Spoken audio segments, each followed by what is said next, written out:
Every morning at 5:17 a.m., rain or shine, Eleanor Whitmore brewed her tea in the same chipped porcelain cup, white with faded blue roses, a wedding gift from 1978. She'd sit by the window of her modest bungalow in Cedar Hollow, watching the neighbor's tabby cat dart across the dew-soaked lawn, and whisper, "Good morning," to the empty chair beside her.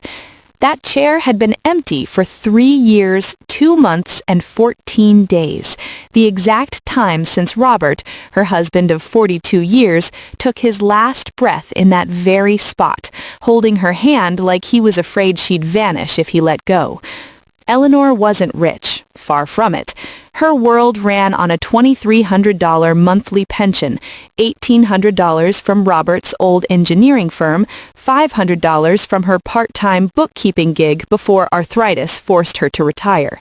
Every dollar had a name: $420 for insulin, $680 for the mortgage, $300 for utilities, $200 for groceries, $150 for the cemetery plot maintenance where Robert rested, and the rest, what little remained, was tucked into a coffee can labeled "Emergencies" beneath the sink. She never touched it, not even when the furnace broke last winter. She wore 3 sweaters instead. Her daughter Lena hadn't visited in over a year, not since the argument about the inheritance, Lena insisting Robert must have left something more, accusing Eleanor of hiding money, of being stingy with her own blood. Eleanor had simply said, "All I have is what you see, and it's barely enough to keep the lights on." Lena stormed out, slamming the door so hard a crack split the frame above the hinges. Eleanor never fixed it. She liked the reminder. Then came Tuesday, April 12th. Eleanor went to the clinic for her quarterly checkup. Her blood sugar had been erratic, and Dr. Patel wanted to adjust her dosage. She left her house at 9:03 a.m., locking the door with the key she kept on a frayed red string around her neck. She returned at 11:47 a.m., tired, her arm bruised from the blood draw, craving nothing but silence and a warm cup of chamomile. But something felt wrong the moment she stepped inside.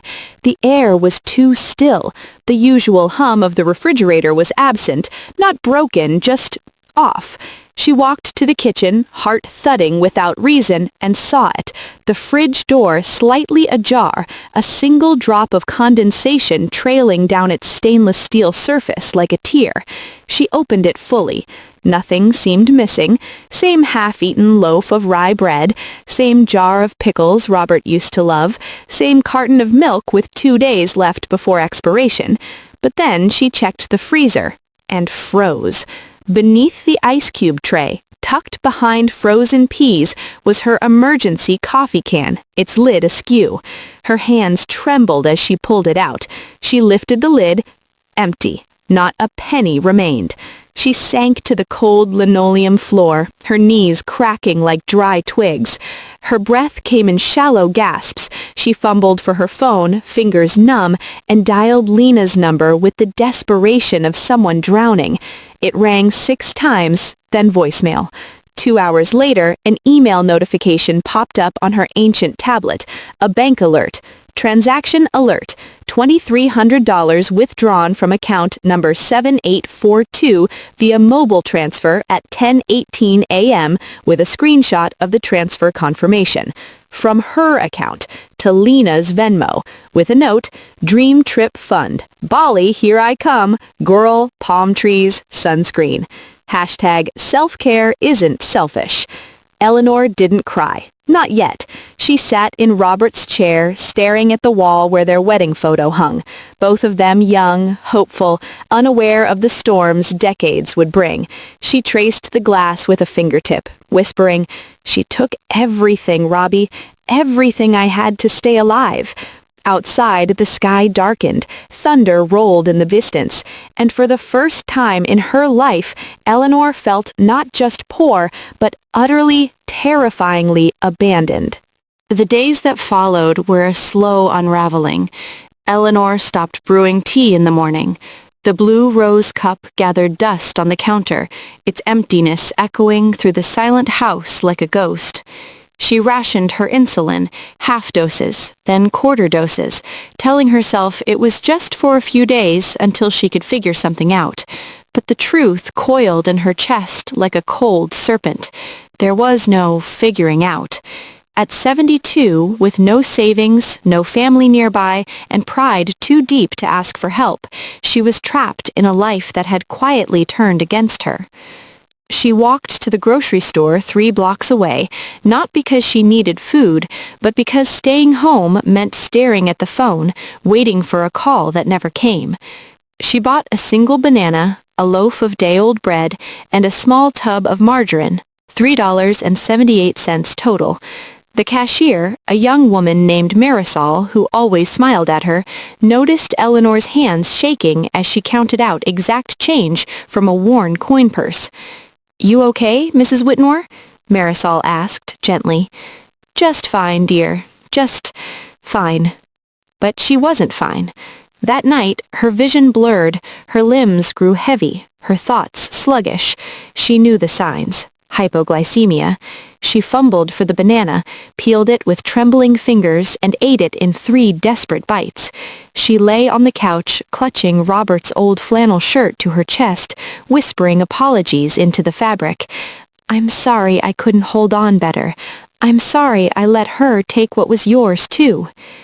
Meanwhile, thousands of miles away, Lena was living a different kind of life. Her Instagram feed exploded with color: turquoise ocean waves, golden sunsets over rice terraces, cocktails garnished with orchids. In one photo, she lounged on a private villa deck wearing a white linen dress, sunglasses perched on her nose, captioned, "Healing begins when you choose yourself. #Bali Soul Reset." Comments poured in. "Living your best life, Queen. So inspiring. You deserve this. Self-care isn't selfish, it's necessary." Lena liked every one. She posted stories daily: yoga at dawn, spa treatments with flower petals floating in warm water, candlelit dinners with strangers who called themselves Soul Tribe. She laughed loudly in videos, tossed her hair like she'd shed all her past burdens. But late at night, when the villa lights dimmed and the jungle sounds grew loud, she'd scroll through old photos on her phone: her 5th birthday party, Robert teaching her to ride a bike, Eleanor braiding her hair before her first school dance. She'd pause on those images, her smile fading, her thumb hovering over the call button, but she never pressed it. Back in Cedar Hollow, Eleanor missed her medication appointment. Dr. Patel's office called twice. She didn't answer. She couldn't afford the copay. Instead, she sat by the window again, watching the tabby cat, now accompanied by 3 kittens. She left a saucer of milk on the porch every evening, even though she could barely afford it. The cats became her only visitors. One afternoon, Mrs. Gable from next door knocked softly. "Eleanor, you haven't taken your trash out in 2 weeks. Everything all right?" Eleanor opened the door just a crack. "Fine, Agnes. Just tired." Agnes peered past her, noticing the dim lights, the unopened mail piling up. "You look pale. When's the last time you ate a proper meal?" "I'm managing," Eleanor said, voice thin as paper. Agnes pressed a casserole basin to her hands. "Chicken and dumplings, my Harold's favorite. He always said it cured everything, even heartbreak." Eleanor's eyes welled up. She nodded, unable to speak. After Agnes left, she placed the dish in the fridge, then paused. She stared at the empty space where her coffee can used to sit. A hollow ache spread through her ribs, not just from hunger, but from betrayal. She opened her laptop, a relic from 2012, and logged into her bank account. The balance glared back at her: $47.23. Below it, another notification blinked: a new post from Lena. A video this time.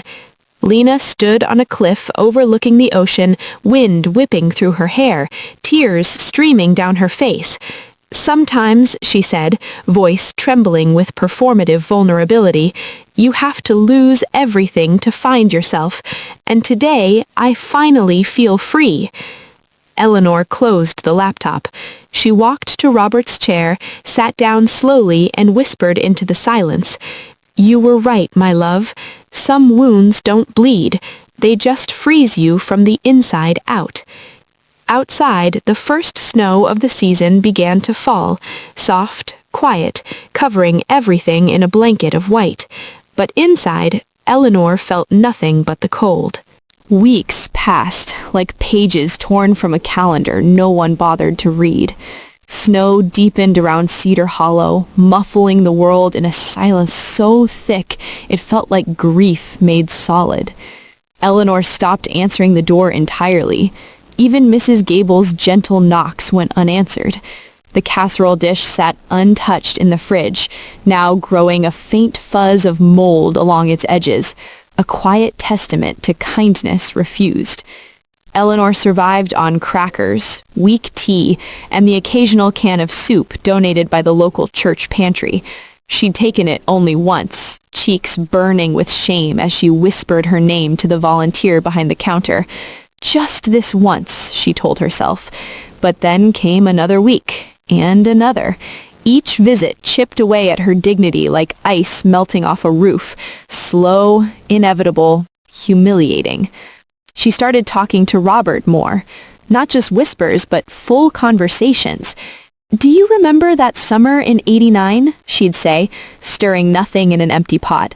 "When we drove to Lake Michigan with no map, just your old compass and that terrible country station you loved? You said if we got lost, we'd build a cabin right there and never come back." She'd smile faintly, eyes distant. "I wish we had." Her body weakened. Her hands shook constantly now, even when still. She stumbled once while walking to the mailbox and lay in the snow for nearly an hour before dragging herself back inside, her coat soaked, her breath ragged. That night, fever set in. She wrapped herself in every blanket she owned, teeth chattering, dreaming of warm beaches and Robert's voice calling her name. Meanwhile, Lena's Bali fantasy began to crack. The soul tribe she'd bonded with turned out to be a group of influencers running a pyramid scheme disguised as a wellness retreat. One morning, she woke to find her villa room locked from the outside, her passport missing, and a note taped to the door. "Your balance is due. Pay 3 million rupiah or leave your things." Panic clawed up her throat. She'd spent nearly all of Eleanor's pension on flights, on luxury stays, on spa packages that promised inner transformation. What remained was barely enough for a bus ticket to the nearest city. She sold her designer sunglasses to a tourist for $50, then her silver bracelet, the one Robert gave her for her 18th birthday, for 30 more. Alone in a grimy hostel in Ubud, Lena scrolled through her phone with dead battery warnings blinking red. She opened her messages. Dozens of unread texts from unknown numbers, debt collectors, scam alerts, even a voicemail from a hospital in Cedar Hollow. She deleted them all without listening. But one notification lingered, a tagged photo from an old college friend. It was a flyer posted at the Cedar Hollow Community Center. Missing senior alert. Eleanor Whitmore, 72, last seen January 18th. May be disoriented or in medical distress. If seen, please call 555-0192. Lena's breath caught. Her fingers froze over the screen. She hadn't spoken to her mother in over 2 months, hadn't even thought to check if she was okay. The guilt hit like a wave, sudden, suffocating, undeniable. She tried calling, straight to voicemail, again and again. That night, she booked the cheapest flight home, a 36-hour journey with 3 layovers, paid with the last of her cash and a maxed-out credit card she'd sworn never to use again. She didn't post about it. No story, no caption, just silence. Back in Cedar Hollow, Eleanor lay curled on the couch, wrapped in Robert's old quilt, her breathing shallow. The fever hadn't broken. Her vision swam in and out of focus. She kept thinking she heard footsteps on the porch. Once, she swore she saw Lena standing in the doorway, young again, holding a drawing she'd made in kindergarten, a stick-figure family under a smiling sun. "Mommy," the girl in her dream said, "why are you so sad?" "I'm not sad, sweetheart. I'm just waiting." Outside, the wind howled through bare branches. The tabby cat and her kittens huddled beneath the porch, sharing warmth. And inside, the house held its breath, as if it too knew someone was coming home. The flight home was a blur of stale air, crying babies, and sleepless dread. Lena didn't eat, didn't speak. She stared out the window as clouds turned to city lights, then to the snow-dusted patchwork of the Midwest. Every bump in the plane sent her stomach lurching, not from turbulence, but from the image she couldn't shake, her mother's face in that missing persons flyer, pale, thin, eyes hollowed by something deeper than hunger. She landed in Chicago at 3:14 a.m., took a bus to Cedar Hollow, and walked the last 3 miles through slush and biting wind, her designer suitcase dragging behind her like a deadweight. Her feet blistered, her coat, bought for tropical sunsets, offered no warmth against the February cold. But she didn't care. All she could think was, what if I'm too late? She reached the bungalow just before dawn. The house looked smaller than she remembered. The garden overgrown, the porch light burnt out, and that crack above the door, the one from their last fight, still unpatched, like a scar left open to the world. Lena stood on the steps, heart hammering. She raised her hand to knock, then stopped. What if her mother refused to open the door? What if she screamed? What if she didn't even recognize her? She turned the knob instead. Unlocked. The door creaked open, revealing a darkness so thick it felt sacred. The air inside was stale, cold, carrying the faint scent of mildew and old tea. "Mom?" Lena whispered, voice cracking. No answer. She stepped inside, her boots leaving wet prints on the worn rug. The living room was frozen in time. Robert's chair, the wedding photo, the blue rose cup still on the counter. But everything else felt abandoned, like the soul had been sucked out of the walls. Then she saw her. Eleanor lay on the couch, wrapped in a quilt, so still Lena thought for one terrifying second that she was already gone.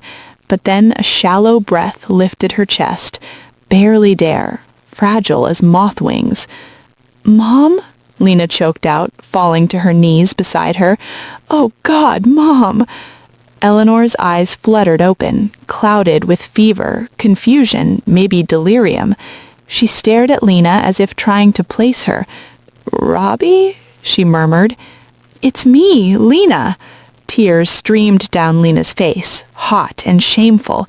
"I'm so sorry. I didn't know you'd have nothing left. I thought you had more. I thought you were hiding it, like Dad's will." Eleanor's hand twitched. "Your father didn't leave a will," she said weakly. "He left a warning." Lena froze. "What?" But Eleanor's eyes drifted shut again, her breathing growing uneven. Panic surged through Lena. She grabbed her phone, fingers fumbling to dial 911, but then stopped. Her mother hated hospitals, hated strangers poking at her, hated losing control. Instead, she ran to the kitchen, filled a pot with water, lit the stove with trembling hands. She found the insulin vial in the fridge, nearly empty, and checked the expiration date. Still good. She remembered how Robert used to help her inject it. She'd watched 100 times as a child. "I can do this," she whispered to herself. "For once, I can do this right." She cleaned a needle with alcohol, drew the dose, and gently rolled her mother onto her side. "It's okay, Mom. I've got you." As the needle pierced skin, Eleanor let out a soft sigh, not of pain, but relief. Later, wrapped in blankets with hot broth warming her hands, Eleanor opened her eyes fully. This time she saw her daughter clearly, no makeup, hair tangled, eyes red from crying, wearing the same sweatshirt she'd had from college. "You look tired," Eleanor said softly. "Yeah, Bali wasn't all it was cracked up to be." A silence settled between them, not the cold silence of absence, but the heavy, tender quiet of two broken people finally facing each other. Then Eleanor said, almost too quiet to hear, "There's something in the freezer, something your father left. He told me never to tell you, but I think he meant for you to find it." Lena's breath caught. "What is it?" Eleanor turned her head toward the kitchen. "Go see." And so Lena arose, her legs stiff from kneeling, and walked slowly to the refrigerator. She opened the freezer door, frost curled along the edges. Behind the frozen peas, behind the ice trays, tucked in the very back, was a small metal box, locked, covered in a thin layer of ice. Her hands shook as she pulled it out. This was it. The truth, the secret, the thing that might explain everything or destroy what little was left. She set the box on the counter, looked back at her mother, who watched her with weary, knowing eyes, and then, with a deep breath that felt like the first real one she'd taken in years, Lena began to pry it open. The metal box was colder than it should have been, so cold it burned her fingertips. Lena wiped frost from its surface with the sleeve of her sweatshirt, revealing faded etchings, a compass rose, a set of coordinates, and the initials R.W., Robert Whitmore. Her father's hands had touched this, his voice, his fear, his final warning, all sealed inside. She searched the kitchen drawers for something to force the lock, found an old butter knife, its edge dull but sturdy. She wedged it into the seam, twisted with all her strength. Metal groaned. Then, click! The lid popped open. Inside, nestled in oilcloth, lay three things: a USB drive wrapped in electrical tape, a folded letter yellowed with age, and a small key on a rusted chain. Lena's pulse roared in her ears. She unfolded the letter first. The handwriting was unmistakably her father's, precise, slanted, urgent. "Lena, if you're reading this, I'm gone, and your mother is either dead or in danger. Don't trust what you've been told about my death. It wasn't suicide. It wasn't an accident. I found something at the firm, something that could ruin people, powerful people. I tried to expose it. They came for me. I ran. But I knew they'd come back for Eleanor, so I hid this. Keep her safe. Don't let them find the drive. And whatever you do, don't confront her until you understand everything. I love you both, even now. Dad." Lena's breath hitched. Her father hadn't died of a heart attack. He'd been killed. And her mother, had she known? Had she covered it up? Hands trembling, she plugged the USB into her phone. A single folder appeared. Project Nightingale. Inside were scanned documents, financial records, encrypted emails, surveillance photos. One image made her blood run cold. Her father standing outside a corporate building, being followed by two men in dark suits. Date stamp, 3 days before he vanished. Another file, bank transfers. Millions siphoned from Robert's engineering firm into offshore accounts. Signatures forged. But not by Robert. By Eleanor Whitmore. Lena staggered back, hitting the counter. "No," she whispered. "Mom, you didn't—" She turned to the couch. Eleanor was watching her, eyes wide, not with fear, but with resignation, as if she'd been waiting for this moment for years. "You stole from Dad's company?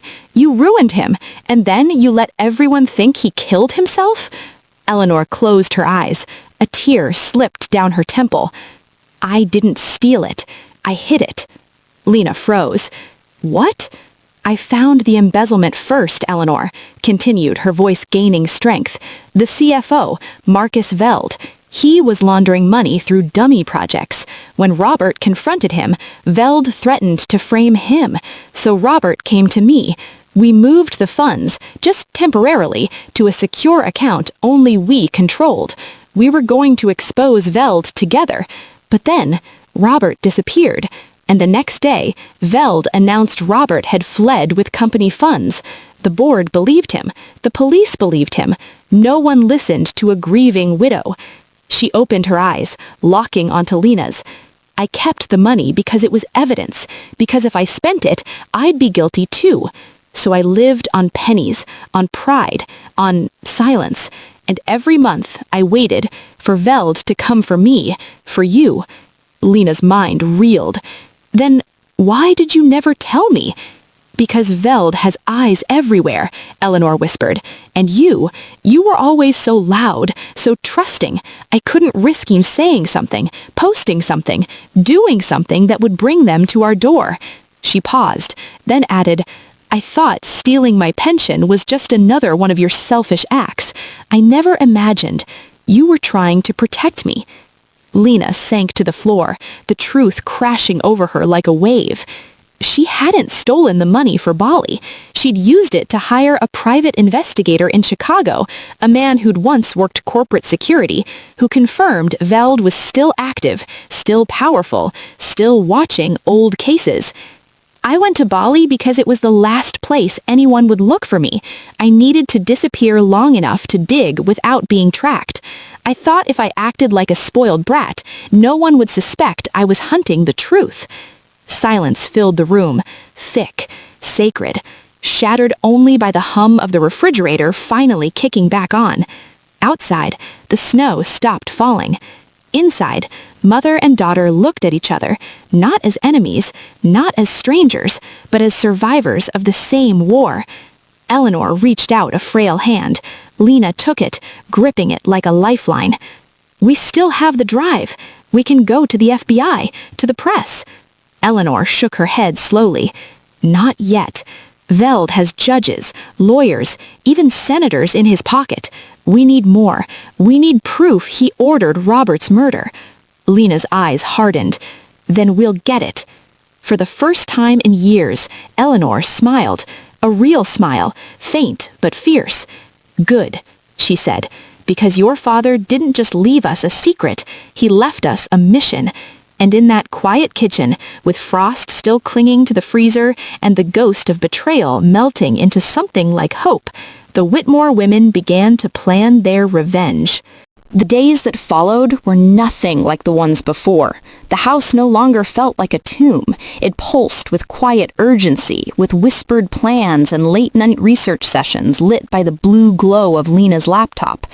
Eleanor, fueled by something deeper than insulin or broth, sat upright in Robert's chair for hours, her mind sharp as broken glass, recounting every detail she'd buried for years, license plate numbers, names dropped in hushed phone calls, the way Marcus Velt always wore a silver ring shaped like a serpent eating its own tail.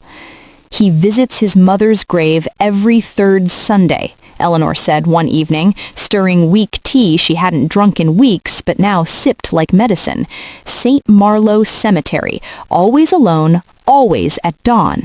Lena typed furiously, cross-referencing public records. His mother died in 2009, but he still goes? That's not grief, that's a ritual, or a drop point. They began to map his life like spies, because that's what they'd become, not victims, not anymore. Eleanor taught Lena how to spot surveillance, the same black sedan idling 2 blocks down, the man in the coffee shop who never ordered anything but watched their house through the window. He's new, Lena murmured one morning, peering through lace curtains. Velt must have gotten nervous after you came back. Lena didn't flinch. She'd changed. The girl who posted sunset selfies was gone. In her place stood a woman with fire in her bones and her father's stubbornness in her jaw. She started wearing plain clothes, cutting her hair short, avoiding social media entirely, even bought a burner phone from a gas station 3 towns over. Digital silence, Lena told Eleanor. If we're going to beat him, he can't hear us coming. One night, while sorting through old shoeboxes in the attic, Robert's miscellaneous files, untouched since his disappearance, Lena found a photograph tucked inside a book of poetry. It showed her father standing beside a young engineer named Daniel Reyes, both smiling at a company picnic. On the back, in Robert's handwriting, "Danny knows the truth. If I vanish, find him." Lena's heart leapt. "Do you know what happened to him?" Eleanor's face darkened. He quit the firm the week after Robert disappeared, moved to Oregon, changed his name. Last I heard, he runs a solar farm near Bend. They couldn't call, couldn't email, too risky, so Lena drove. 3 days later, she returned with more than just answers. Daniel Reyes, now Dan Riley, had given her a flash drive hidden inside a hollowed-out wrench. "Robert gave it to me the night before he vanished," Dan said, eyes haunted. "Said if anything happened to me, wait 10 years, then give it to someone who'd fight." The drive contained audio recordings, Robert's voice, tense and low, capturing conversations with Velt. One clip made Lena's blood freeze. Velt: "You think you're the hero here, Whitmore? You're a liability. Disappear quietly or your wife gets a visit from men who don't ask questions." Robert: "You touch her and I'll make sure your empire burns with my name on the ashes." Lena played it for Eleanor in the dim light of the living room. When it ended, Eleanor didn't cry. She simply stood, walked to the kitchen, and filled the kettle. "Then we burn him first," she said. They crafted their plan with surgical precision. Lena would pose as a freelance journalist, writing a human interest piece on fallen engineering heroes, requesting an interview with Velt about Robert's legacy. He'd be flattered. Arrogant men always were. Eleanor would stay hidden, but not passive. She contacted Mrs. Gable, not for casserole, but for access to her late husband's ham radio setup. Harold used to talk to truckers across state lines. No internet, no trace. From that old radio, Eleanor began sending coded messages, just static and numbers, to a retired FBI agent Robert once trusted, whose daughter now worked in cybercrime. It was a long shot, but sometimes long shots were all you had. The day of the interview arrived. Lena wore a modest blouse, no makeup, glasses she didn't need, playing the part of the naive, grieving daughter seeking closure. Velt's office was all steel and glass, overlooking the city like a throne. He greeted her with a smile that didn't reach his eyes, his serpent ring glinting under fluorescent light. "I admired your father greatly," he said, pouring her mineral water she wouldn't drink. "Tragic what greed can do to a good man." Lena nodded, recording every word on a pen hidden in her sleeve. "I just want to understand, where did it all go wrong?" As Velt spoke, spinning lies with practiced ease, Lena let her hand drift toward her bag, where another device hummed silently, a signal jammer Eleanor had rigged from old electronics. It wouldn't block everything, just long enough, because while Velt spoke, Eleanor was already inside his world. Using credentials Dan had provided, login details Robert had memorized and passed to him, Eleanor accessed the firm's legacy server through a forgotten maintenance portal. Files flooded her screen, falsified audits, shell companies, encrypted payment logs, and then, buried in a folder labeled Disposal, a security footage time-stamped the night Robert vanished. Grainy but clear enough. 2 men dragging a body into a van, one of them wearing that serpent ring. She downloaded everything, wiped the trail, shut down the system. Back in Velt's office, Lena excused herself to the restroom, locked the stall, sent one text from her burner phone. Got him. That night, they didn't celebrate. They prepared. Eleanor printed every document, burned duplicates onto 3 separate drives, hid one in the freezer box, one in the false bottom of Lena's suitcase, and one inside the hollow leg of Robert's old workbench. Then she did something she hadn't done in years. She brewed 2 cups of tea, in the blue rose cup, and a matching one she'd kept wrapped in tissue paper since Robert's funeral. She set them on the table. Steam curled into the air like a promise. "We send it all tomorrow," Lena said, staring into her cup. Eleanor nodded. "Let the world see what he did." Outside, the wind picked up, rattling the windows. Somewhere in the distance, sirens wailed. Not for them, not yet, but close enough to feel like warning. But for the first time since Robert left, Eleanor Whitmore wasn't afraid. She was ready. The next morning, they didn't send the files, because Marcus Velt came to them first. A black SUV rolled up the street just after dawn, tires crunching over frozen slush. 2 men in dark coats stepped out. No badges, no introductions, just silence and the weight of threat hanging in the air like smoke. Eleanor saw them from the window. Her hands didn't shake. She simply turned to Lena, voice low and steady. "He knows." Lena's blood ran cold. How? "He always had a mole in the old firm," Eleanor said, already moving. "Someone who watched. Someone who reported." She grabbed the metal box from the freezer, shoved it into a grocery bag with the remaining insulin and Robert's old pocket watch. "We're leaving. Now." They slipped out the back door, through the overgrown garden, past the tabby cat and her now-grown kittens, watching from beneath the porch. They didn't look back as they disappeared into the skeletal trees at the edge of the property. But Velt wasn't just sending men to watch. He was coming himself. By noon, he stood on Eleanor's porch, knocking once, then twice, before letting himself in with a key only someone with deep access could possess. He walked through the house like a ghost claiming its haunt, touching nothing, observing everything. He found the empty freezer drawer, the missing box, the 2 teacups still warm on the table. A slow smile spread across his face. "They're running," he murmured to the man behind him. "Good. Let them think they can hide." But Eleanor and Lena weren't hiding. They were baiting. While Velt searched the house, Lena sat in Mrs. Gable's basement, using her landline to call the one person Velt never suspected, Marisol, the grocery store cashier. What Velt didn't know was that Marisol's brother worked in cybersecurity for the Department of Justice, and that she'd been quietly listening to Eleanor's struggles for months. "Send it all," Marisol whispered into the phone, voice tight with urgency. "Every file, every recording. I'll get it to my brother. He'll route it through an anonymous whistleblower portal. It'll go live in 6 hours. No way to stop it." Lena hit send. One by one, the files began uploading. The audio, the footage, the financial trails, Robert's final letter. And then, the masterstroke, Eleanor had included a single photograph, Velt standing beside a known arms dealer at a private gala in Geneva, date-stamped 3 weeks after Robert's death, a photo Robert had hidden in his work boots. As the upload completed, sirens wailed in the distance, not random this time, closing in. Velt's men were sweeping the neighborhood. "We have to move again," Lena said, pulling Eleanor up, but Eleanor shook her head. "No. It's time to stop running." She walked to Mrs. Gable's old sewing desk, opened the bottom drawer, and pulled out a small revolver wrapped in flannel, Harold's old service weapon, kept loaded just in case. She checked the chamber. 6 bullets. "I'm not using it to kill," she said, seeing Lena's horror. "I'm using it to make him listen." Back at the bungalow, Velt stood in the living room, holding Robert's wedding photo. He was about to smash it when the front door creaked open. Eleanor stepped inside, calm as winter dawn.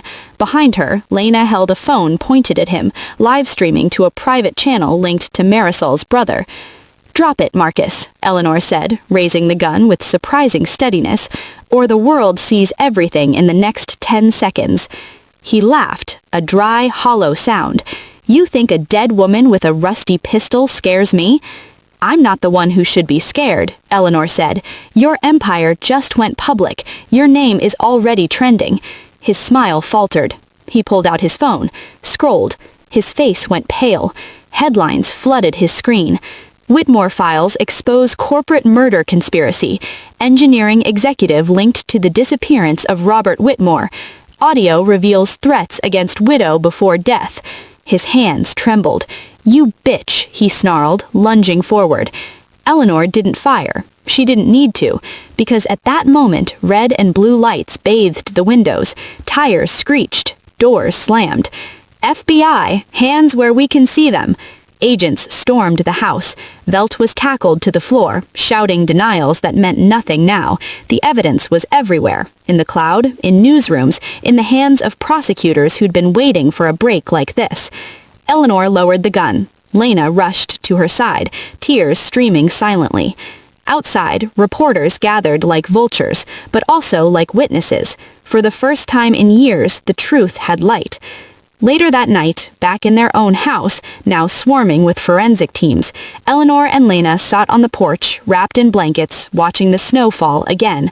Soft, quiet, cleansing.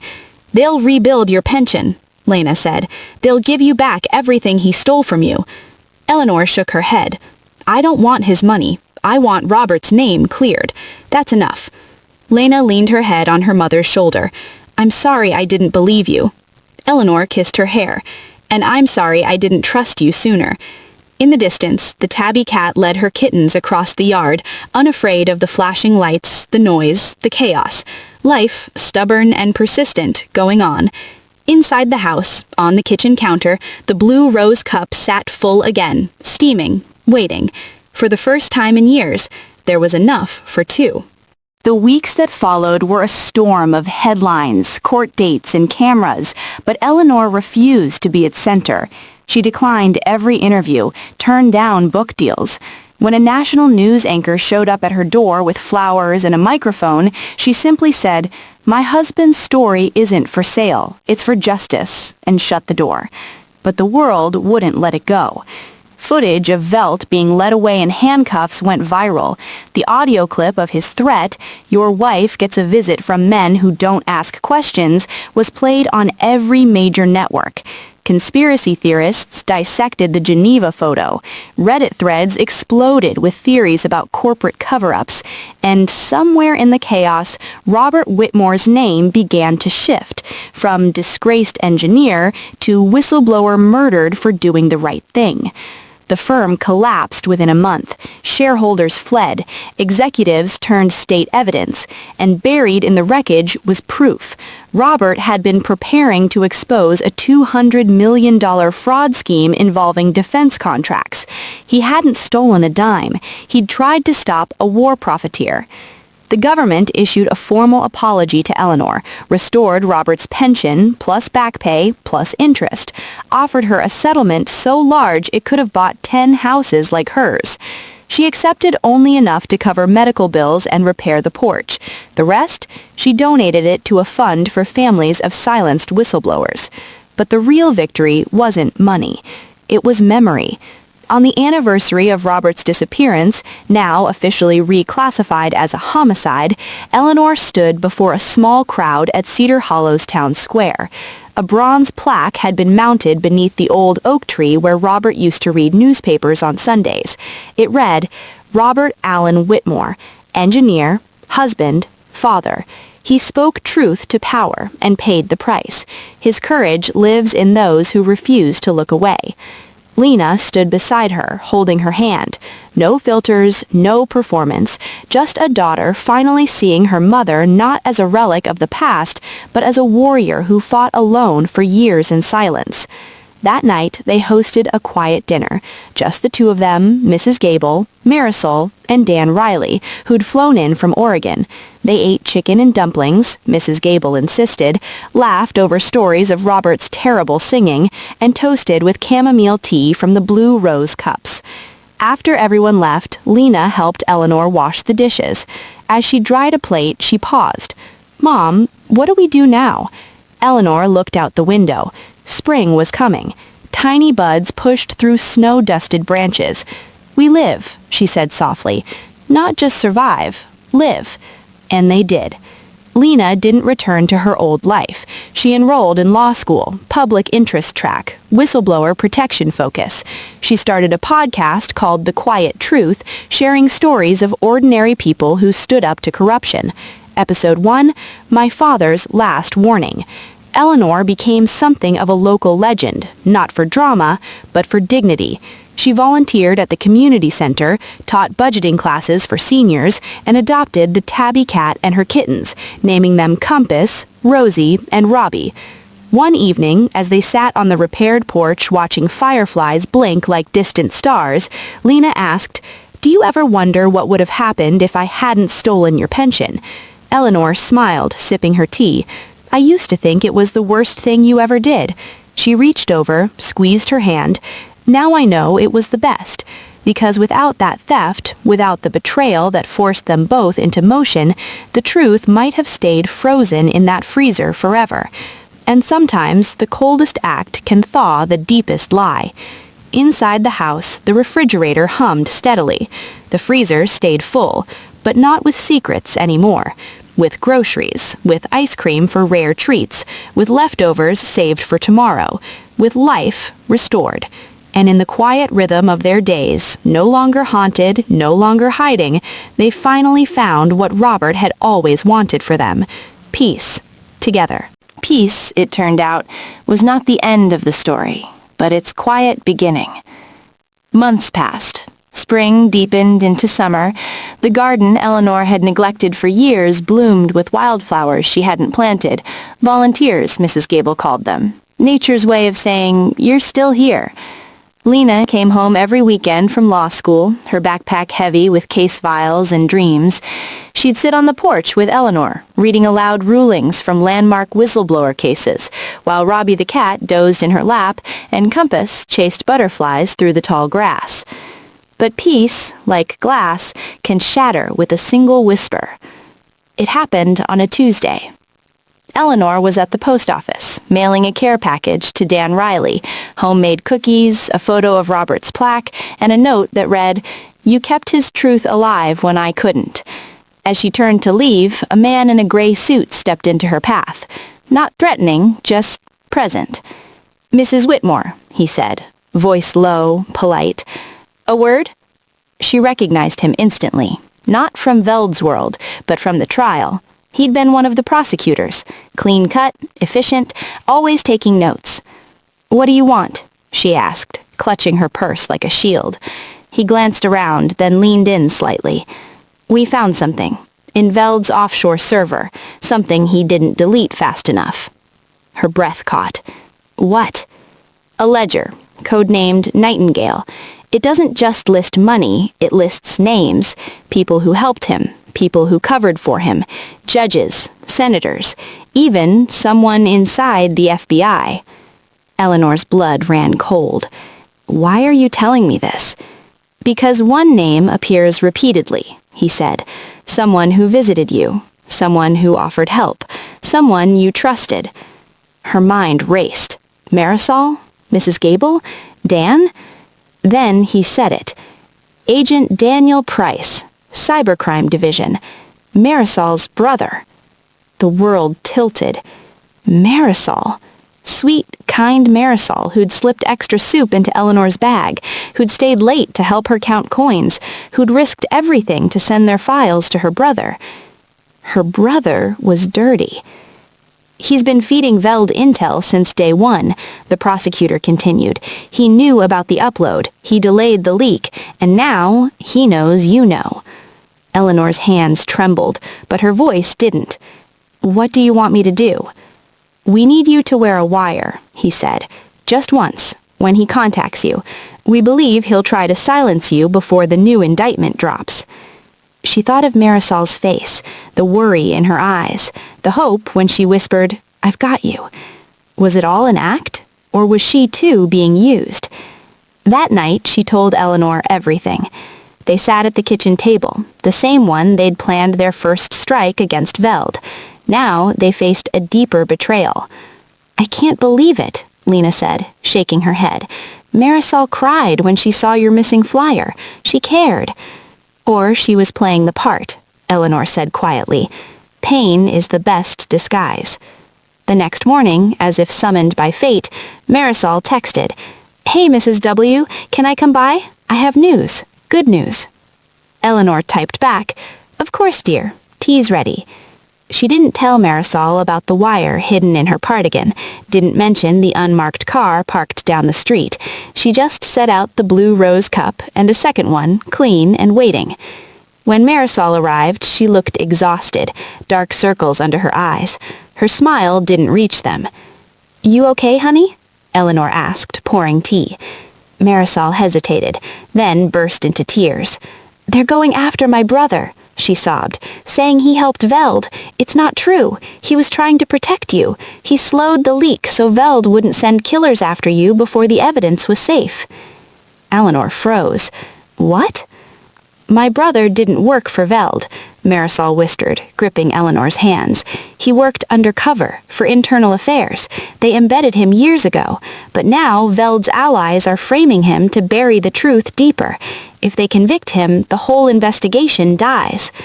Eleanor stared into her eyes, searching for lies, for flickers of deceit, but all she saw was raw, desperate love. And then it hit her. Veld wasn't just one man. He was a system, a network, and it would keep rebuilding itself unless someone burned it all down. She reached out, pulled Marisol into a hug. Then we don't let them, she said firmly. We protect him, like he protected us. Later, after Marisol left, Eleanor called the prosecutor. Your wire didn't catch a confession. It caught a warning and a friend. She hung up. That night, Eleanor and Lena began a new file, not on Veld, on the men who made men like Veld possible. They called it Project Phoenix, because some fires don't destroy, they purify. And in the quiet of their kitchen, with the fridge humming and the cats curled at their feet, mother and daughter opened a fresh notebook and began writing the next chapter. The notebook stayed open on the kitchen table for weeks, its pages filling not with rage, but with strategy. Eleanor and Lena stopped thinking like victims and started thinking like architects, building a case not just against one corrupt agent, but against the entire ecosystem that allowed men like Veld to thrive in shadows. They knew they couldn't trust official channels anymore, so they went underground, in plain sight. Lena used her law school access to dig into sealed court records, FOIA requests buried under bureaucratic dust. Eleanor, with her quiet demeanor and decades of unnoticed presence, became their secret weapon. She visited the county clerk's office under the guise of sorting Robert's old paperwork. She chatted with retired postal workers at the diner, collecting fragments of memory about suspicious mail deliveries years ago. She even reconnected with Agnes Gable's late husband's old Navy buddy, a retired signals intelligence officer who taught her how to spot digital surveillance using nothing but a radio and a compass. Meanwhile, Marisol became their eyes inside the system, not as a compromised insider, but as a loyal ally feeding them verified intel through dead drops, a library book left on a specific shelf, a grocery receipt with coded timestamps scribbled in the margin, a bakery box with a note tucked beneath the croissant. One rainy Thursday, the break came. A name surfaced in 3 separate documents.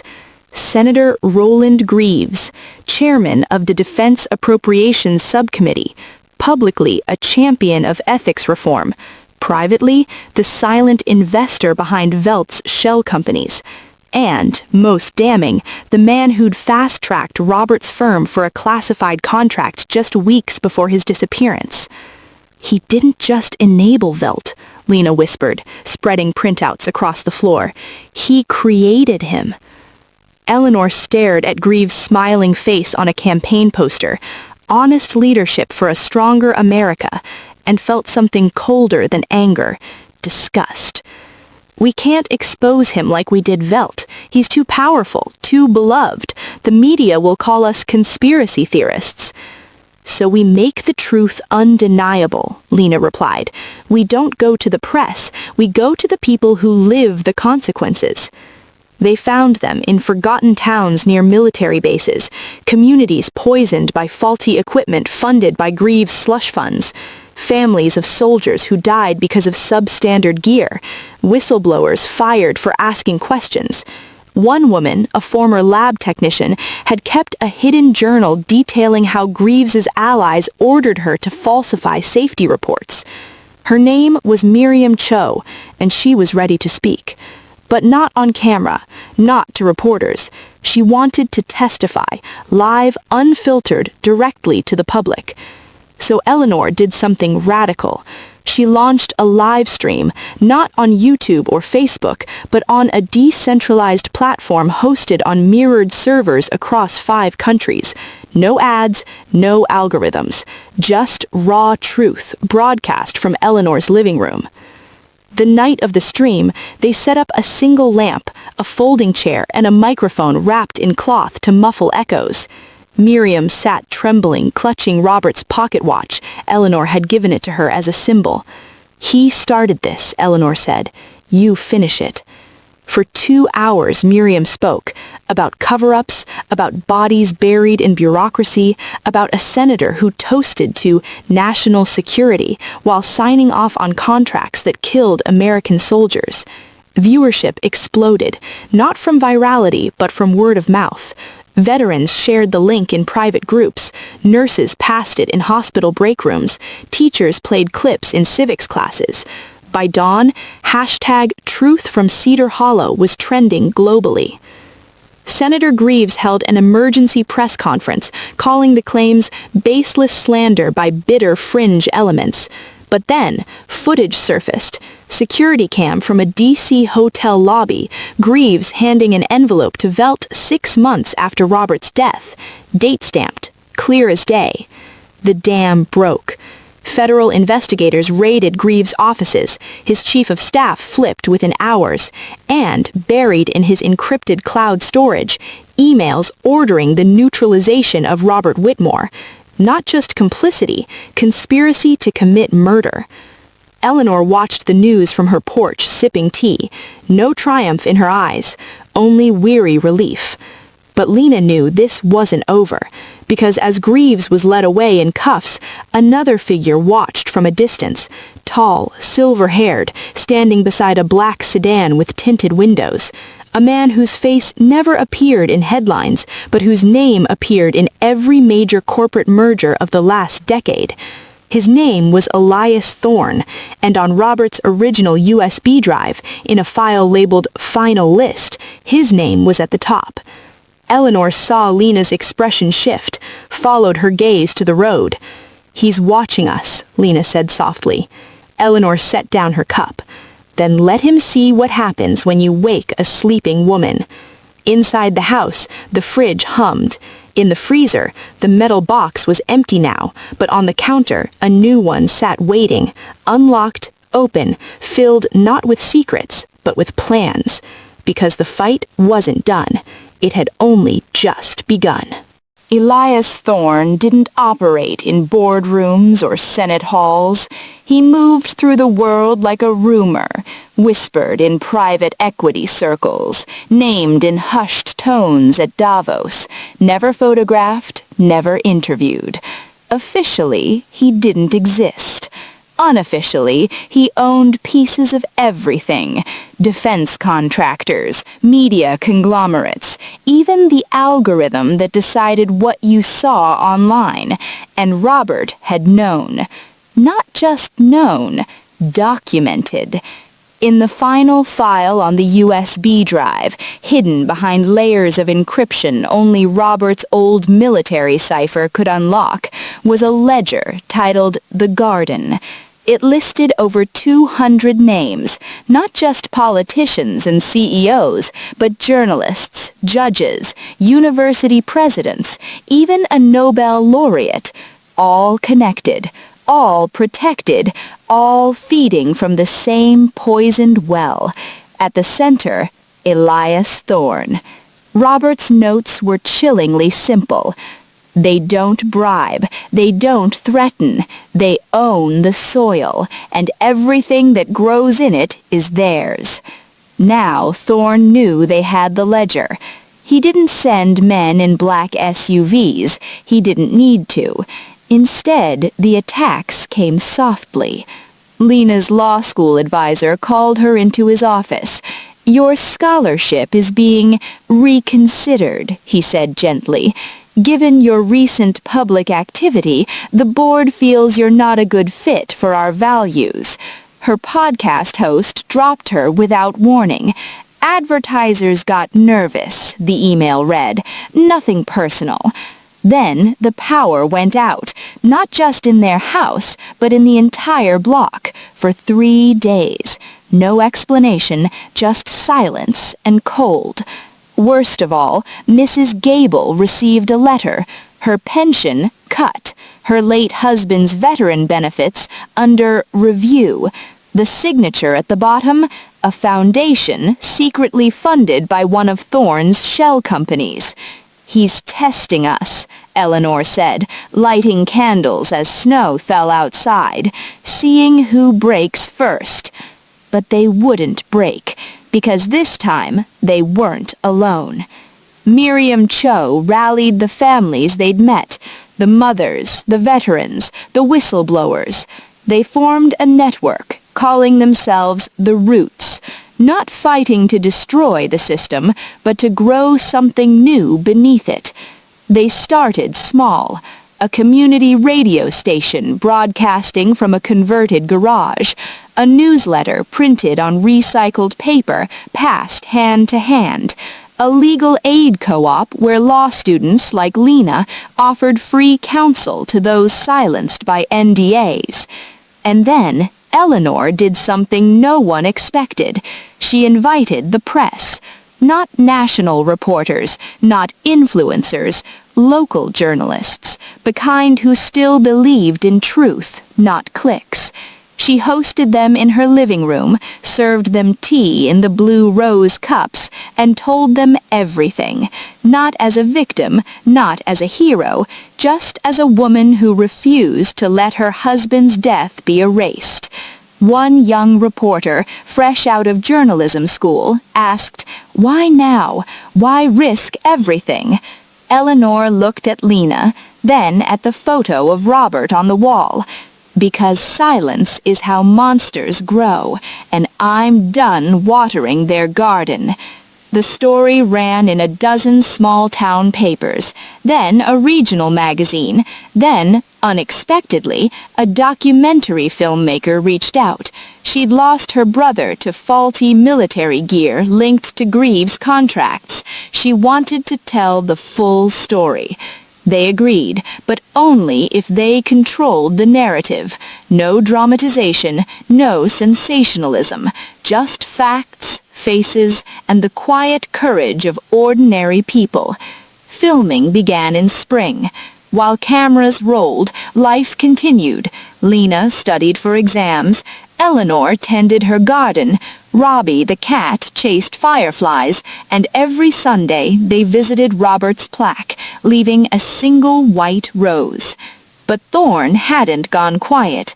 One evening, as Lena walked home from the library, a man in a tailored coat stepped from the shadows, not threatening, just present.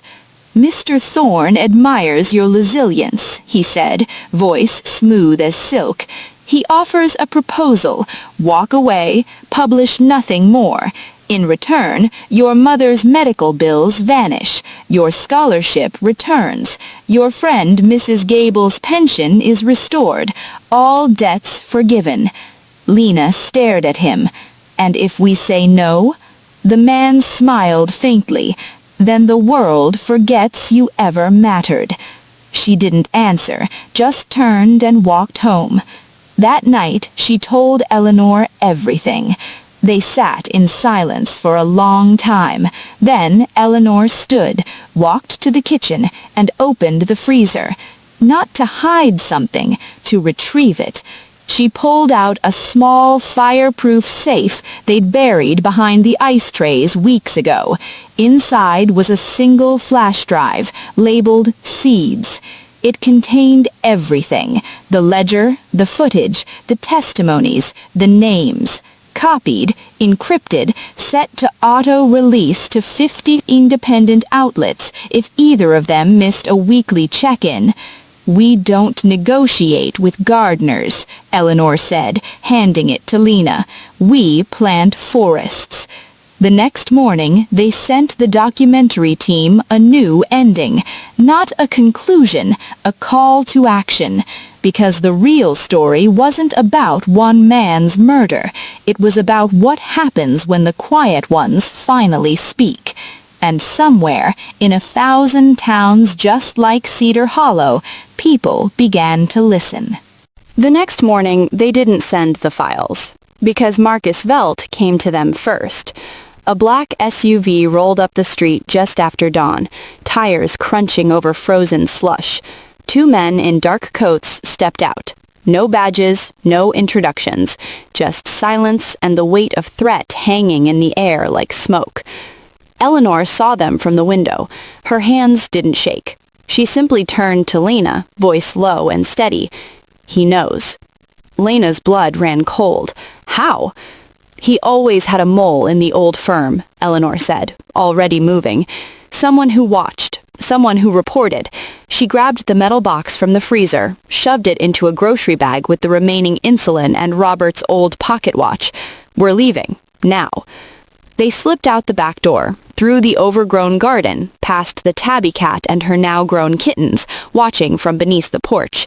They didn't look back as they disappeared into the skeletal trees at the edge of the property. But Velt wasn't just sending men to watch. He was coming himself. By noon, he stood on Eleanor's porch, knocking once, then twice, before letting himself in with a key only someone with deep access could possess. He walked through the house like a ghost claiming its haunt, touching nothing, observing everything. He found the empty freezer drawer, the missing box, the 2 teacups still warm on the table. A slow smile spread across his face. "They're running," he murmured to the man behind him. "Good. Let them think they can hide." But Eleanor and Lena weren't hiding. They were baiting. While Velt searched the house, Lena sat in Mrs. Gable's basement, using her landline to call the one person Velt never suspected, Marisol, the grocery store cashier. What Velt didn't know was that Marisol's brother worked in cybersecurity for the Department of Justice, and that she'd been quietly listening to Eleanor's struggles for months. "Send it all," Marisol whispered into the phone, voice tight with urgency. "Every file, every recording. I'll get it to my brother. He'll route it through an anonymous whistleblower portal. It'll go live in 6 hours. No way to stop it." Lena hit send. One by one, the files began uploading. The audio, the footage, the financial trails, Robert's final letter. And then, the masterstroke, Eleanor had included a single photograph, Velt standing beside a known arms dealer at a private gala in Geneva, date-stamped 3 weeks after Robert's death, a photo Robert had hidden in his work boots. As the upload completed, sirens wailed in the distance, not random this time, closing in. Velt's men were sweeping the neighborhood. "We have to move again," Lena said, pulling Eleanor up, but Eleanor shook her head. "No. It's time to stop running." She walked to Mrs. Gable's old sewing desk, opened the bottom drawer, and pulled out a small revolver wrapped in flannel, Harold's old service weapon, kept loaded just in case. She checked the chamber. 6 bullets. "I'm not using it to kill," she said, seeing Lena's horror. "I'm using it to make him listen." Back at the bungalow, Velt stood in the living room, holding Robert's wedding photo. He was about to smash it when the front door creaked open. Eleanor stepped inside, calm as winter dawn. Behind her, Lena held a phone pointed at him, live-streaming to a private channel linked to Marisol's brother. "Drop it, Marcus," Eleanor said, raising the gun with surprising steadiness, "or the world sees everything in the next 10 seconds. He laughed, a dry, hollow sound. "You think a dead woman with a rusty pistol scares me?" "I'm not the one who should be scared," Eleanor said. "Your empire just went public. Your name is already trending." His smile faltered. He pulled out his phone, scrolled. His face went pale. Headlines flooded his screen. Whitmore files expose corporate murder conspiracy. Engineering executive linked to the disappearance of Robert Whitmore. Audio reveals threats against widow before death. His hands trembled. "You bitch," he snarled, lunging forward. Eleanor didn't fire. She didn't need to, because at that moment red and blue lights bathed the windows, tires screeched, doors slammed. "FBI, hands where we can see them." Agents stormed the house. Velt was tackled to the floor, shouting denials that meant nothing now. The evidence was everywhere, in the cloud, in newsrooms, in the hands of prosecutors who'd been waiting for a break like this. Eleanor lowered the gun. Lena rushed to her side, tears streaming silently. Outside, reporters gathered like vultures, but also like witnesses. For the first time in years, the truth had light. Later that night, back in their own house, now swarming with forensic teams, Eleanor and Lena sat on the porch, wrapped in blankets, watching the snow fall again. Soft, quiet, cleansing. "They'll rebuild your pension," Lena said. "They'll give you back everything he stole from you." Eleanor shook her head. "I don't want his money. I want Robert's name cleared. That's enough." Lena leaned her head on her mother's shoulder. "I'm sorry I didn't believe you." Eleanor kissed her hair. "And I'm sorry I didn't trust you sooner." In the distance, the tabby cat led her kittens across the yard, unafraid of the flashing lights, the noise, the chaos. Life, stubborn and persistent, going on. Inside the house, on the kitchen counter, the blue rose cup sat full again, steaming, waiting. For the first time in years, there was enough for two. The trial of Elias Thorne lasted 17 days. It was held not in a grand federal courthouse, but in a converted civic hall in The Hague, chosen for its neutrality and its history. Once a peace palace, now a courtroom for the architects of quiet violence. Eleanor and Lena attended every session, seated not in the witness box but in the public gallery, side by side, wearing simple clothes and saying nothing unless called. But they didn't need to speak, because the evidence spoke for them. Miriam Cho testified about falsified safety reports that led to soldiers' deaths. Dan Riley described how Robert had handed him the wrench with the drive hidden inside, eyes wide with fear, but voice steady. "If I don't come back, make sure my girls know I tried." A former Thorne security operative, granted immunity, revealed how the pruning operated, not with bullets, but with reputations destroyed, careers erased, families bankrupted into silence. And then came the final exhibit, Robert's voice, recovered from a backup server in Estonia, speaking to a colleague weeks before he vanished. "They think truth is fragile, but it's not. It's like a seed. You can bury it, burn it, forget it. But if one person remembers where it's planted, it grows." When the verdict came guilty on all counts, there was no cheering in the courtroom, only silence, the kind that follows thunder. Thorne received a life sentence without parole. His empire collapsed within months. Companies dissolved, foundations shuttered. Names once whispered in power corridors were now footnotes in ethics textbooks. Back in Cedar Hollow, life didn't return to normal because normal had been the problem all along. Instead, something new took root. Lena graduated law school, not with honors, but with purpose. She opened a small practice in town, specializing in whistleblower protection and elder justice. Her first client, Mrs. Gable, fighting to restore her pension. Her second, Marisol, now suing the state for wrongful surveillance of her brother. Eleanor became the unlikely face of a national campaign, the quiet majority. Not loud, not angry, just present. She'd traveled to town halls not to give speeches, but to listen, to widows, to veterans, to single mothers who'd been told their voices didn't matter. She'd sit with them, pour tea from a thermos, and say, "Tell me your story. I'll hold it for you." And she did. At home, the bungalow became a sanctuary. The porch light stayed on all night, for anyone walking in the dark, Eleanor said. The fridge was always stocked, the freezer no longer for secrets, but for extra meals for neighbors in need. One autumn evening, as golden leaves swirled across the yard, a package arrived with no return address. Inside was a single item, Robert's old compass, the one he'd carried since engineering school. Engraved on the back, newly etched in fine script, "True North isn't a place, it's a choice." No note, no signature, but they knew. Someone out there, maybe Miriam, maybe Dan, maybe a stranger touched by their story, had found it in an evidence locker and sent it home. Eleanor held it in her palm, cool metal warming to her skin. She walked to the garden, where the trees they'd planted now stood waist-high, strong and green. Lena joined her, handing her a trowel. "You think he'd be proud?" Eleanor asked. Eleanor looked at the compass, then at the horizon. She'd say, "We're just getting started." Because the work wasn't done. Every day new names surfaced, new systems of silence, new gardens needing pruning. But now they weren't alone. Across the country, quiet truth circles formed, in churches, in libraries, in online forums.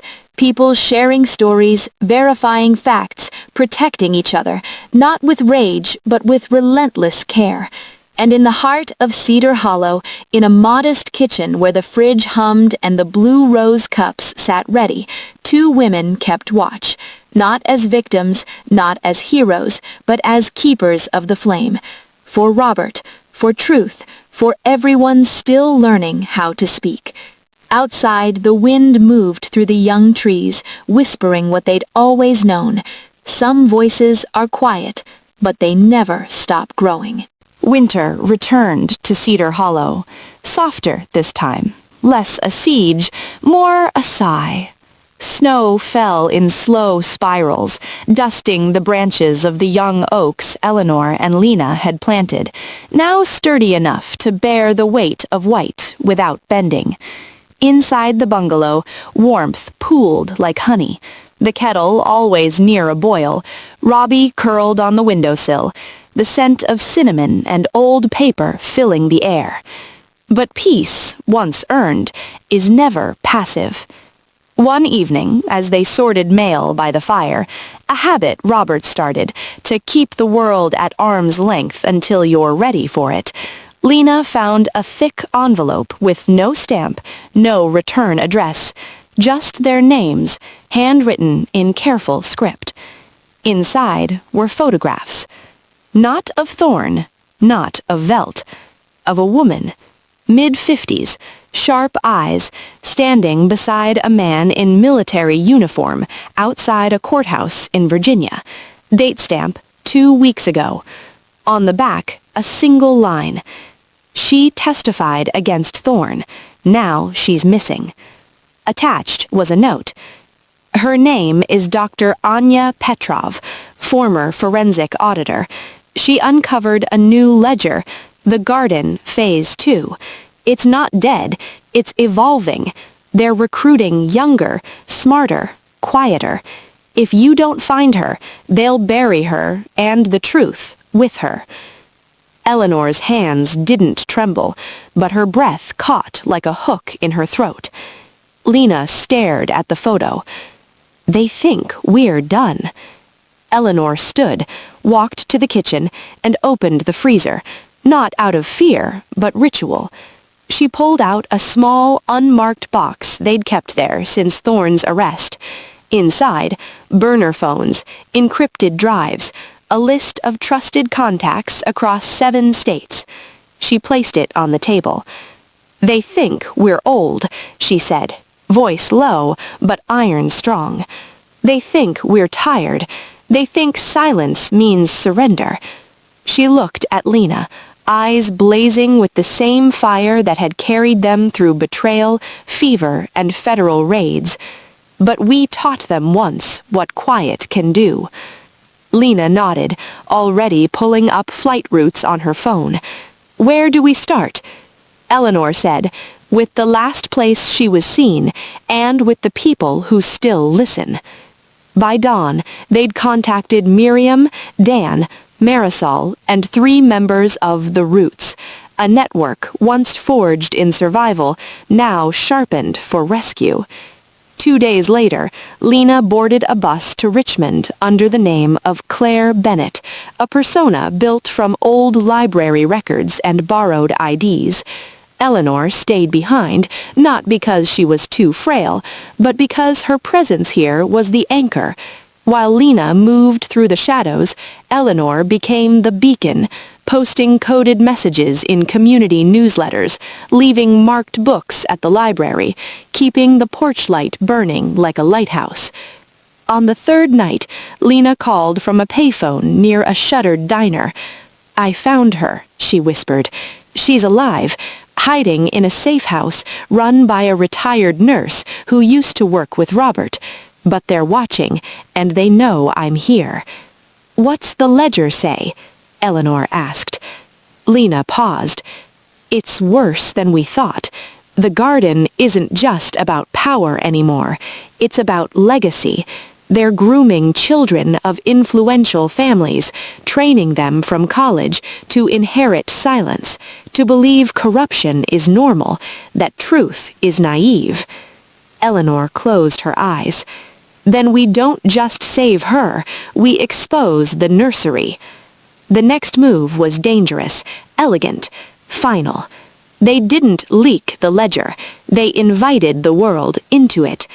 Using a hacked university server, one once funded by Thorne's Foundation, they uploaded a simulated version of The Garden Phase 2, complete with fake names, decoy profiles, and one real entry. Project Seedling, Target List, Class of 2026. Within hours, panicked elites began scrambling to scrub their children's names from databases, contacting insiders, demanding answers. In their panic, they left digital trails, real ones, and buried in those trails was proof that a sitting federal judge had accepted bribes to dismiss whistleblower cases, that a tech chief had funded disinformation campaigns targeting elderly voters, that a beloved children's charity was laundering money for offshore arms deals. The house of cards collapsed from within.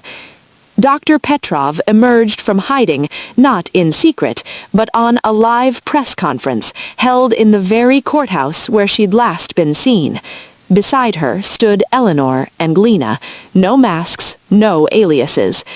"We're not asking you to believe us," Eleanor said, voice calm before the storm of cameras. "We're asking you to look, and then decide. Will you water their garden or plant your own forest?" The fallout was seismic. Resignations, arrests, congressional hearings, universities launched ethics reviews, parents pulled their children from elite programs.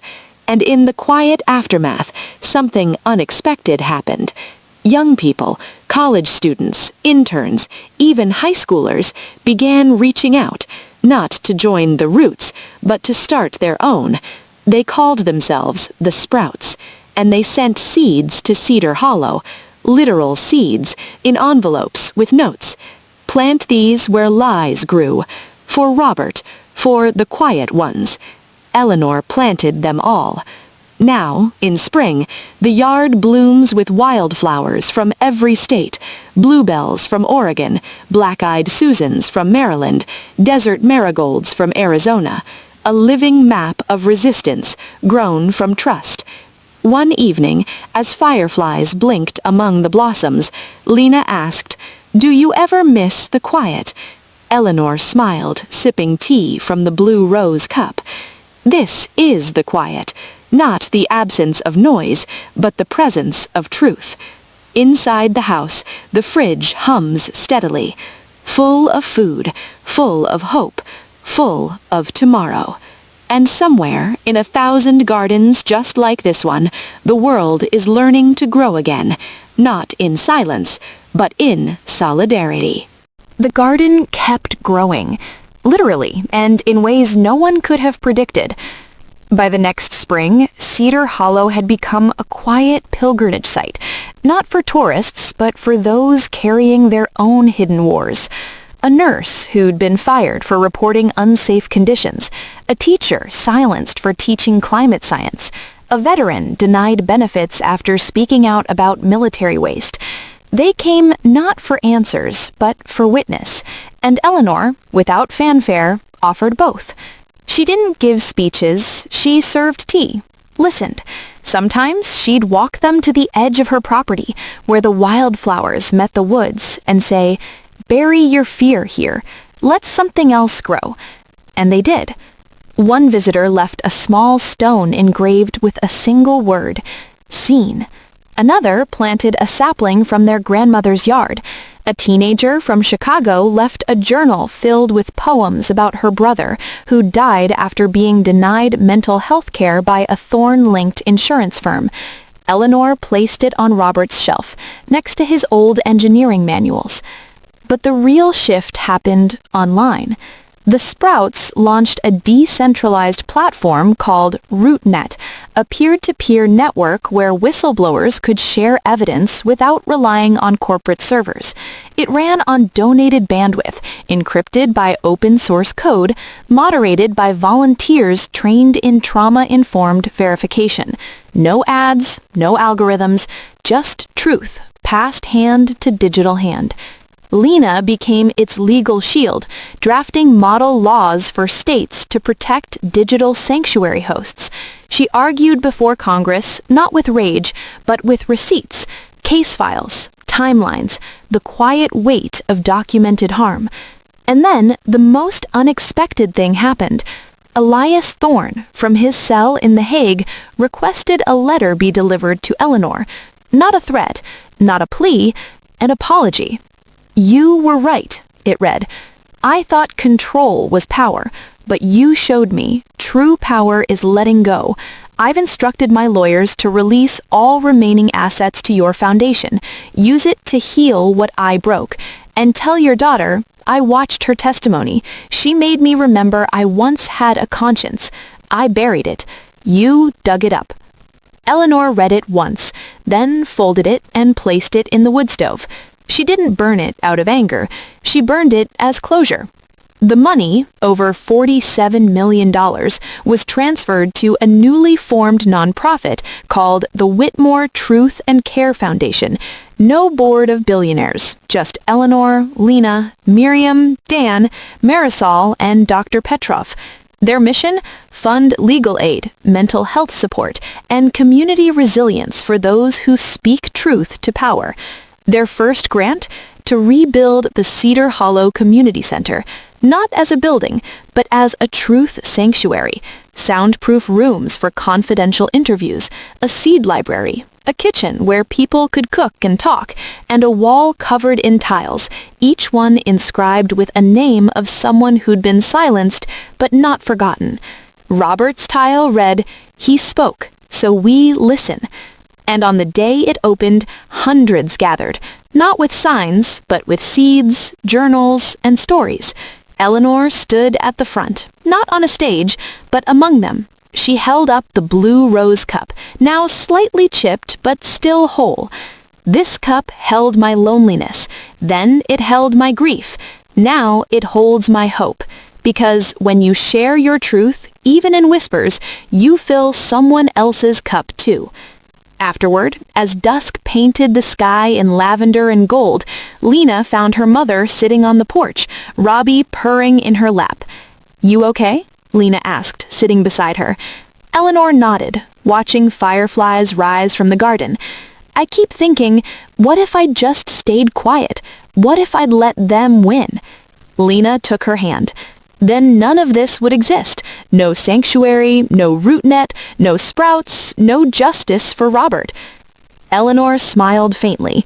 Or maybe someone else would have risen, because the truth doesn't die. It just waits for someone brave enough to carry it. Inside the house, the fridge hummed, steady, reliable, full, not just with food, but with the quiet certainty that as long as there are people willing to listen, to plant, to protect, the garden will never stop growing. And somewhere, in 1,000 kitchens just like this one, a cup is being filled, not with tea, but with courage. Years passed, not with fanfare, but with roots deepening.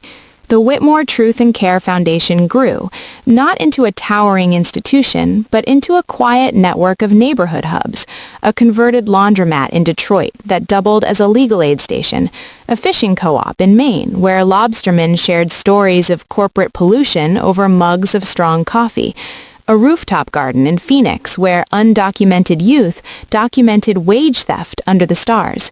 Each place bore the same symbol, a simple line drawing of a cup and a seedling, carved into wood, painted on walls, stitched into aprons. Eleanor never became famous.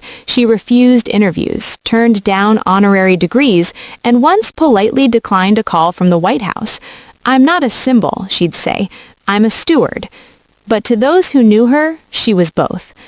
At 81, her hands trembled more often than not, and she walked with a cane carved by Dan Riley from cherry wood grown on Robert's old property.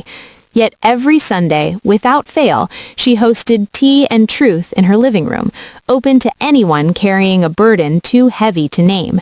No agenda, no recording, just presence. Lena, now a nationally recognized advocate for ethical technology law, still came home every month. She'd arrived with files, yes, but also with groceries, new soil for the garden, and always, always, a fresh box of chamomile. One crisp October morning, a young woman arrived at the bungalow unannounced, early 20s, eyes wide with nerves, clutching a worn backpack. She introduced herself as Maya Chen, daughter of a journalist who'd disappeared in Hong Kong 3 years prior. She'd followed RootNet's encrypted trail across continents, all the way to Cedar Hollow. "I don't have proof," she said, voice barely above a whisper.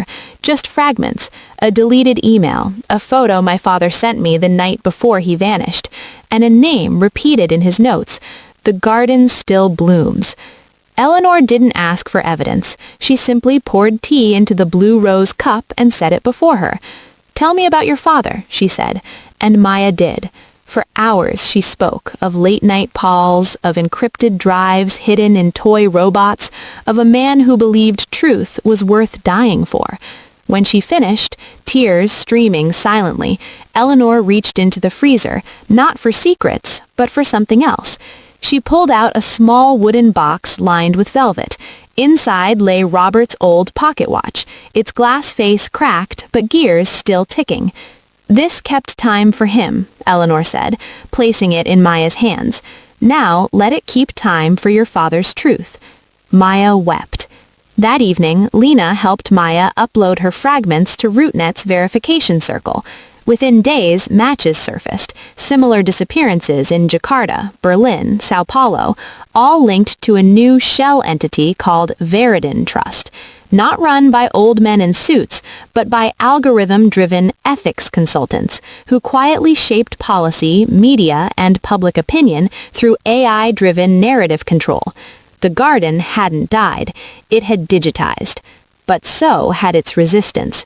Using Maya's data, the Sprouts launched Project Pollen, a global effort to cross-pollinate truth across language barriers, using AI not to manipulate, but to translate, verify, and amplify marginalized voices. It ran on solar-powered servers in rural libraries, maintained by teens who'd once felt powerless. Eleanor watched it all from her porch, wrapped in a quilt stitched by Mrs. Gable before she passed. She no longer needed to lead. She'd taught others how to carry the flame. One twilight, as golden light spilled across the yard, Robbie curled at her feet, and the scent of blooming jasmine filled the air, Lena sat beside her. "You've built something that will outlive us all," Lena said softly. Eleanor shook her head. "I didn't build it. I just opened the door." She looked toward the garden where fireflies danced among the flowers, bluebells, marigolds, black-eyed Susans, now joined by lotus blossoms Maya had planted in her father's honor. "Truth isn't ours to own," she murmured. "It's ours to tend." Inside the house, the fridge hummed, steady, reliable, full, not just with food, but with the quiet certainty that as long as one person dares to listen, to remember, to plant a seed in barren ground, the world can still grow kinder. And somewhere in 1,000 kitchens, a cup is being filled, not with tea, but with tomorrow. That morning arrived without fanfare. Not because it was silent. The birds still sang, the wind rustled through the leaves, the cats darted across the yard. But because Eleanor knew, this was her last day. She woke at 5:17 a.m., as always. Her joints ached, her breath came shallow, but her hands were steady enough to lift the teapot. In the kitchen, she brewed chamomile tea and poured it into the blue rose cup. chipped along the rim, a flaw she'd never fixed, because that's where the cup became real. She carried it to the porch, sat in the wooden chair Lena had repaired last spring, and looked out over the garden. It wasn't just a garden anymore. It was a living forest of truth. Oak saplings now chest-high, wildflowers from 50 countries blooming in harmony, smooth stones etched with names: Robert, Mrs. Gable, Dan's brother, Miriam's son, hundreds more whose courage never made headlines but moved the world in whispers. Lena found her there, still in her sleep shirt, hair tousled, eyes red from staying up all night finalizing a lawsuit against Viridian Trust. "You should have slept longer," Eleanor said, her voice soft as falling petals. "I dreamed you left," Lena replied, sitting on the step and leaning against her mother's knees. Eleanor stroked her hair. "I'm not leaving. I'm just joining." They sat in a silence that held everything. No words needed, only presence. Later that morning, Maya arrived with a basket of peaches from a community orchard in Georgia. Behind her, 2 young RootNet volunteers carried a portable projector. They wanted to show something, a video made by hundreds around the world, each speaking in their own language. "Thank you, Eleanor." But Eleanor shook her head. "Don't play it here," she said. "Play it in schools, in prisons, in corporate boardrooms. Let those who still doubt see this. Truth doesn't need shouting. It only needs one voice that refuses to lie." By late afternoon, the sky glowed gold-orange, not like fire, but like light that heals. Eleanor asked to be taken to the refrigerator. Not the freezer, the main compartment, where milk, eggs, fresh vegetables, and jars of Lena's homemade strawberry jam sat neatly arranged. "Open it," she whispered. Lena pulled the door wide. A soft glow spilled onto their faces. "Once," Eleanor said, "this refrigerator was empty. Only fear and betrayal lived inside. Now, look, full, not just with food, but with hope." She took a slow breath, then smiled, a smile whole, peaceful, unburdened. "That's what I want the world to know. When you've lost everything, don't shut your door. Open your refrigerator. Share what little you have, even if it's just a cup of tea." That night, Eleanor fell asleep in Robert's chair, wrapped in a hand-knit blanket, the empty blue rose cup resting gently in her lap. And when dawn touched the window, she was gone, quietly, peacefully, like a leaf finally settling after long years in the wind. Thousands came to her memorial, not celebrities, not politicians, teachers, nurses, farmers, hackers, stay-at-home parents, veterans, teens with second-hand laptops. They didn't come to mourn, they came to vow.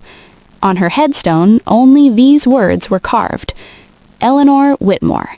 She kept the refrigerator open.